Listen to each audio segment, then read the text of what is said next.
Olá pessoal, tudo bem? Hoje nós vamos falar um pouco sobre como é a vida do cristão, como ela deve ser vivida. Vamos dar uma olhada?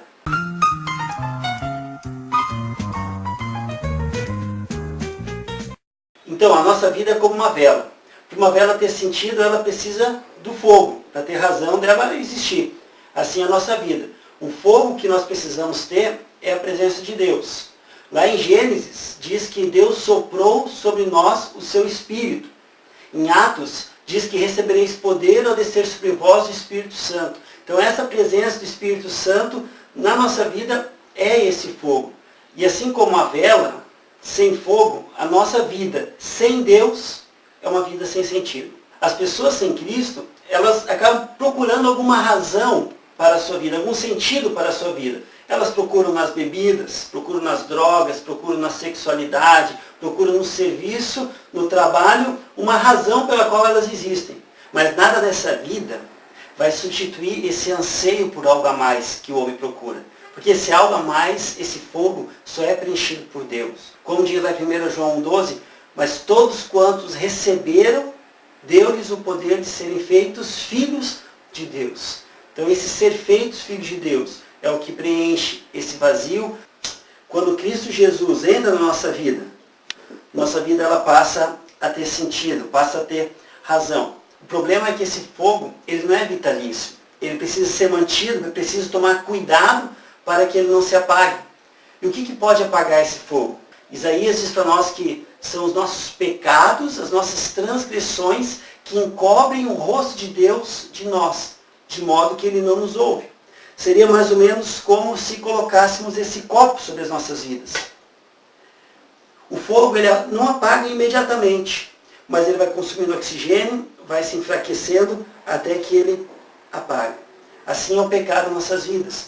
Quando nós abandonamos Deus, abandonamos a sua palavra, esse fogo começa a se apagar, se enfraquecer, até que ele morra de novo. Como nós fazemos para manter esse fogo aceso?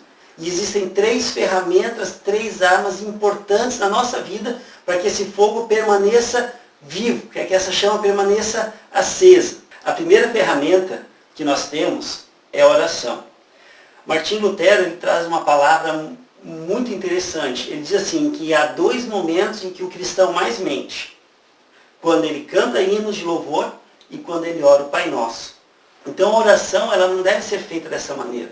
Pelo contrário, a oração tem que ser verdadeira. Porque a oração não é nada mais do que você conversar com Deus.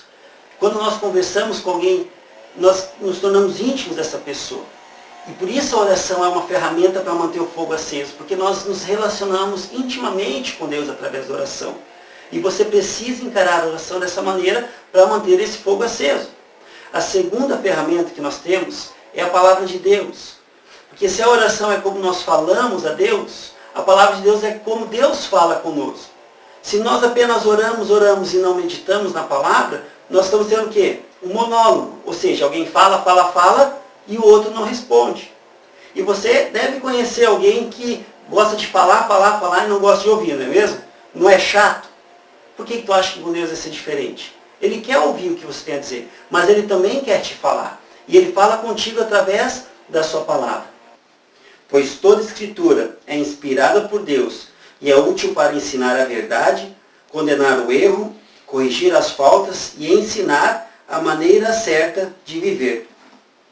Então esse texto ele nos fala o quê? Primeiro, toda escritura é inspirada por Deus. Ela vem de Deus, ela é a palavra de Deus, é o modo pelo qual Deus conversa conosco. E aí ela diz que, primeiro, ela serve para nos ensinar. Como nós vamos saber as decisões, as atitudes, como se portar nessa vida? Através daquilo que nós aprendemos lendo a palavra de Deus. Depois que ela nos ensina, ela nos repreende quando nós erramos.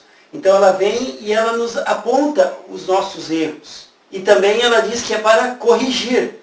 Ou seja, ela não apenas aponta, diz que nós estamos errados, mas ela diz o que nós devemos fazer então, já que estamos errados. Às vezes você erra e todo mundo vem apontando o teu erro, vem falando que tu está errado e fica nisso. A Bíblia ela vai além. Ela aponta o teu erro, ela fala que tu está errado, mas ela também mostra como você deve agir diante desse erro. E assim ela educa na justiça. ela mostra qual é o caminho da justiça, o caminho de Deus que você deve seguir. E a terceira ferramenta que nós temos é o jejum. A prática do jejum, ela é, como eu falei antes, para deixar de comer para matar a tua carne.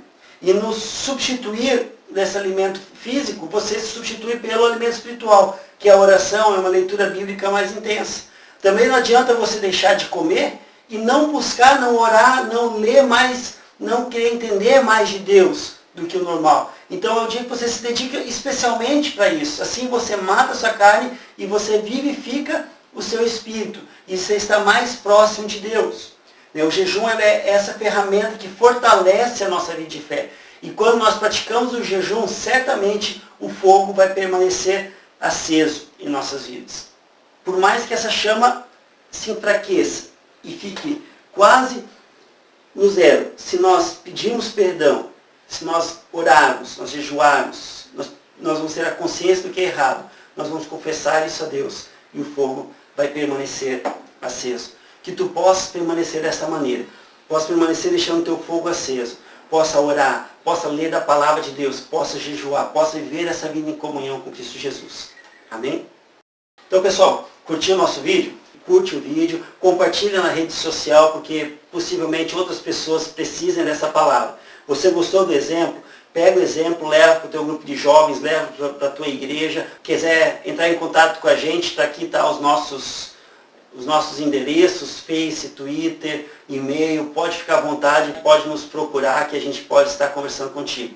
Que Deus te abençoe e que você continue nesse caminho. Quero também agradecer em especial ao meu amigo Pete, que está gravando aí. Valeu, Pete. Esse aí é o meu colega, meu irmão querido que está gravando com a gente. Que Deus abençoe.